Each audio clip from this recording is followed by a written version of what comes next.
In this video, we're actually going to set up onSubmit for the form, and that is going to allow us to dispatch the action that adds the expense, and then we'll redirect the user over to the dashboard page where they can view the new expense they added.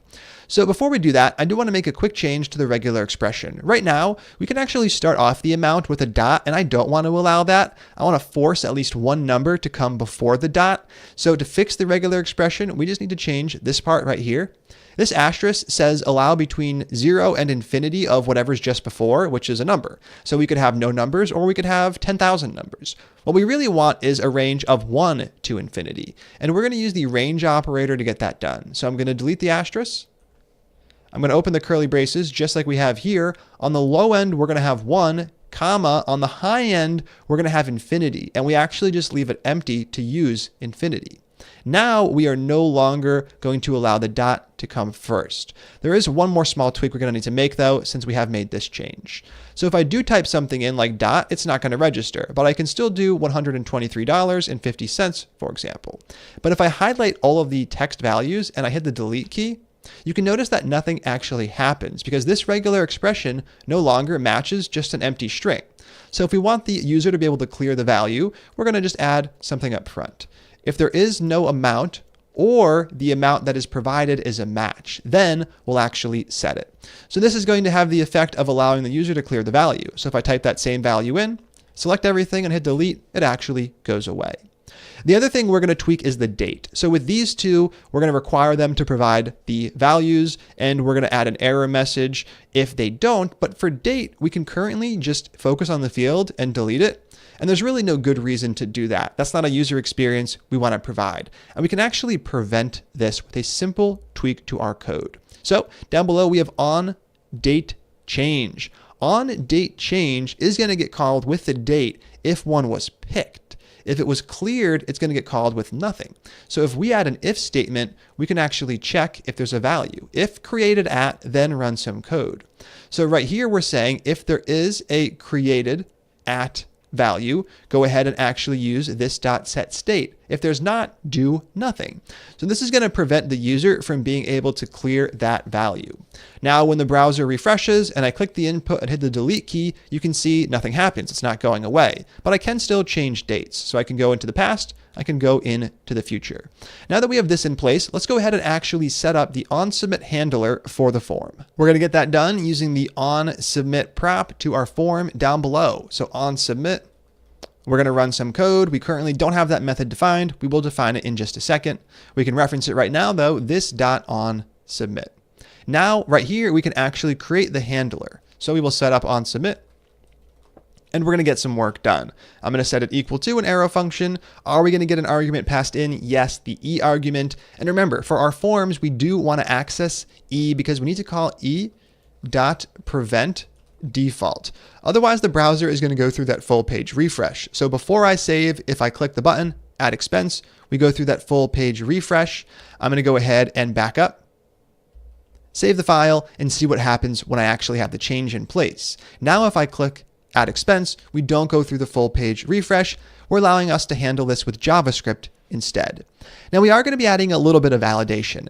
The only thing we're concerned about is whether or not there's a value for these two guys. If there's a value for description, great. We really don't care what the format is.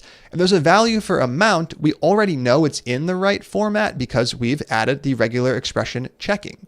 We know they can't clear the date, so there's going to be something there, and the note field is optional, so it's perfectly fine to leave this completely empty. That means inside of here, we just need to add a single if statement to check both the description and the amount. So right here, if there is no description, this.state.description, or there is no amount, is no this.state.amount. If either of those are the case, we want to go ahead and render an error to the screen. So right here, set error state equal to, and we can use a string along the lines of please provide description and amount. Awesome. So we have this little error message in place. If there is no errors, right here, we will have the else case where we clear the error. And for the moment, we'll just add console.log submitted. So it's actually going to be your challenge to wire up the error handling just like we had in the previous video. I'll give you the first part. We're going to set up an error state equal to an empty string. It's going to be your challenge to set it here and clear it here. It's also going to be your challenge to conditionally render it. And you can put that wherever you like. I'm going to go ahead and toss it right here, how about? So go ahead and add a line here, a set state call, add one here as well, then conditionally render it and mess around with it over in the browser. Try to submit the form without a description and an amount, make sure you get the error, then type a value in for both and make sure the error goes away when you submit the form. Take some time to knock this out, test your work, and when you're done, click play.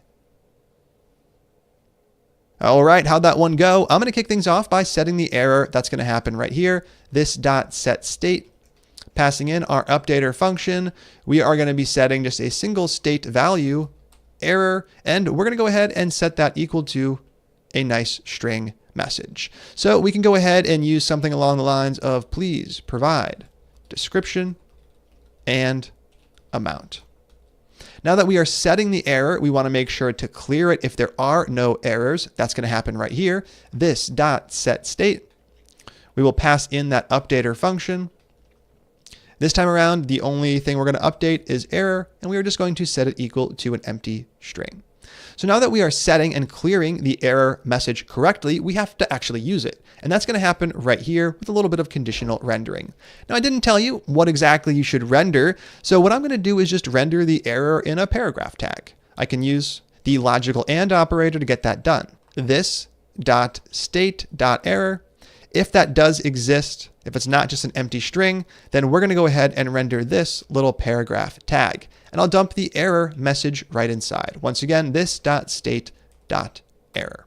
Perfect. Now we have our error handling set up. If I go ahead and actually submit the form, we get our message. If I type one of the values in and submit it, we still get the message. But if I type both values in and submit it, the message should go away and we get our little submitted console printing to the screen. So now that we have the dummy setup in place, let's go ahead and actually dispatch the action. Now, where's that going to happen? Well, it's actually not going to happen in this component because remember, the whole goal of expense form is to be reused in add expense page and the edit expense page. And in the end of the day, if we're adding or editing, we need to dispatch different stuff. So what we're going to do is just pass the data up. This is going to allow us to determine what to do with the data when the user submits the form on a dynamic basis. So for this component, we can dispatch the add expense action. For the other component, we can dispatch edit expense. That means right here, we are going to provide a single prop, which will be a function on submit. And we can set this up to work however we like since we're the ones creating it. So let's say it's a function, obviously. It gets called when the form gets submitted with valid data and we get that data back. So in this case, we would get the expense object back with all of the properties on it we would expect. Description, amount, note, and created at. Now all we have to do is actually call this one. So for now, I'll just console.log expense, making sure we dump it to the screen. Now we can actually wire things up. So where are we going to call this prop? We're going to call that prop right here where we have the submitted console.log. So that would be this.props.on submit, the one that we just passed down.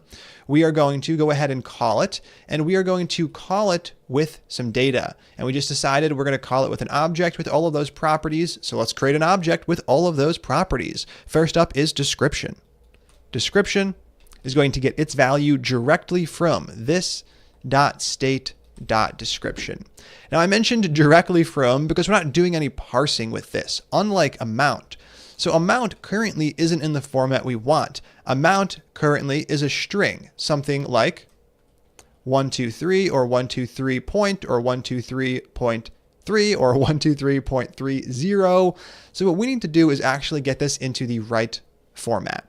It's actually not that bad. What we need to do is use parse float, which is just like parse int, although instead of getting rid of the decimal places, it keeps those in place. This is going to take our string, this.state.amount, and get it over to a real number. And once again, we will provide the base. We are working in base 10. Now we have this number with decimal places. We're working in cents though, so we want to get rid of those. All we have to do is multiply it by 100, and now we're going to have the number in the format we expect. Next up on our list is created at. Now, created at is also going to require a little parsing too, because this .state.created at, it is not the timestamp we expect. It is currently a moment object. Now, there is a single moment method we can use to get the timestamp back. We can find that over in the moment documentation. We can get that up above. Right here, we have Unix timestamp in seconds or milliseconds. JavaScript works in milliseconds, so that's what we're going to be using. It is value of. So all we have to do right here is call value of, and now we are going to have just a regular number that represents that value. The last one is also an easy one. Note gets its value directly from this .state.note, and there we have it. We are all done. Now we can go ahead and actually save the expense form and test things out. We should see our log from over here printing with the object, and all of our data should be on there. I'll start off with the description. We can use rent. Then I'll add an amount. Let's say it's $10.95 and 25 cents. Let's say I change the date over to the 1st of the month, and I'll leave the note field empty. Now, if I hit add expense, what do we get right here? We do indeed get all of the information exactly as we would expect. We have our formatted amount, our formatted created at timestamp. We have our description, and we have the empty note. If I did add something in for the note and I submitted it again, that would indeed show up. So there's nothing left to do with the expense form. All the work left is going to happen right inside of here. The add expense page needs to be able to actually dispatch the given action to the Redux store, which means that we need to go ahead and actually import a few things from up above. Right here, I'm going to need to import the named export connect from React Redux, because remember, we do want to connect this component to the store so it can dispatch. So right here, we will call connect like we've done before. We don't need anything from the state, so we can leave the first parentheses empty. We do need to pass the component into the second one, so we'll do that. And now we have access to props.dispatch. We can access that up above. We can get the props in, and we can use that right here. So instead of console.logging something, we will use props.dispatch. Now, what are we trying to dispatch? An action, and we have an action generator already. We just haven't imported it. So I'm going to import that. Importing the add expense action generator we already created from the file we put it in. I have to go out of the components folder into the actions folder, and in there we have the expenses file, and that is the file that we want. Now, if you forget how that works, we set that up to take an object with those 4 properties, description, note, amount, and created at, which means that we're good to go. We can just take this argument and pass it through. Right here, add expense, passing in expense. Now we can actually save the file and check things out. I'm going to add my very first expense. Let's go ahead and toss in maybe coffee. I forget how much I paid. Let's say it was $2.58. I did buy it today, so we'll leave that there, and I don't need any notes for this one, so I'll leave that empty. Now, when we click add expense, don't get too excited. We're not going to get redirected just yet, but behind the scenes, it should have added the data. And if I go back to the dashboard, you should see the expense you added showing up. So here I have coffee. I have the correct value for the amount, and assumedly the correct value for the timestamp.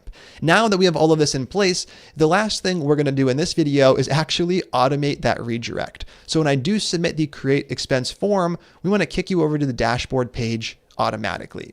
Now, we already explored that the components we render inside of React Router, they get access to a bunch of special props. We explored that when we looked at how we can set up URL parameters. If you forget, we can always use the React Dev tools to prove it. So right here, I can look for the add expense page component. I can see I have a ton of stuff passed in. And what we're going to do is use one of the history methods. So on history, we have push, and push is how we can programmatically change pages. So let's actually use this. We're going to access it over here. Right after we dispatch, we'll use props dot, and then we're going to access history. Then we're going to access push. Now, push does take a single string argument, and it's your path. So if I wanted to go over to the help page, I would use /help. If I want to go to the dashboard page, which I do, I would just use /.